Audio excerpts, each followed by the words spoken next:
चंद्रपूर जिल्ह्यातील एका आश्रमशाळेच्या वसतिगृहात राहणाऱ्या 2 अल्पवयीन विद्यार्थ्यांवर कथित लैंगिक अत्याचार झाल्याची गंभीर घटना उघडकीस आली आहे. या घटनेमुळे संपूर्ण चंद्रपूर जिल्ह्यात तीव्र संतापाची लाट उसळली आहे.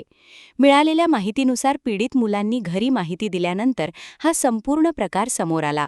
या प्रकरणात आश्रमशाळेतीलच 2 वरिष्ठ विद्यार्थ्यांवर अत्याचार केल्याचा आरोप करण्यात आला आहे.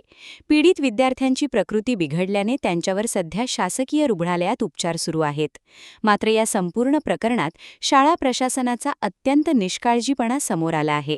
ही बाब आधीच शाळा प्रशासनाच्या निदर्शनास आणून दिली होती, पण प्रशासनाने या तक्रारीकडे साफ दुर्लक्ष केले, असा गंभीर आरोप पीडित मुलांच्या पालकांनी केला आहे. घटना उघडकीस आल्यानंतर पीडित कुटुंबियांच्या तक्रारीवरून पोलिसांनी तात्काळ गुन्हा दाखल करून पुढील तपास सुरू केला आहे. दरम्यान या घटनेचे तीव्र पडसाद राजकीय व सामाजिक वर्तुळात उमटू लागले आहेत. महाराष्ट्र नवनिर्माण सेनेने या प्रकरणी पत्रकार परिषद घेऊन शाळा प्रशासन आणि आरोपींवर जोरदार हल्लाबोल केला आहे. या प्रकरणाची निष्पक्ष चौकशी करून दोषींवर तात्काळ व कठोर कारवाई करावी, अन्यथा तीव्र आंदोलन छेडण्याचा इशारा मनसेने दिला आहे.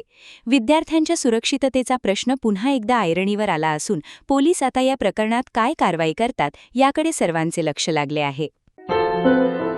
क्या हुआ बहू? माँ, पाइल्स की बहुत तकलीफ हो रही है। तो तुम गुदरोग सर्जन के पास क्यों नहीं गई?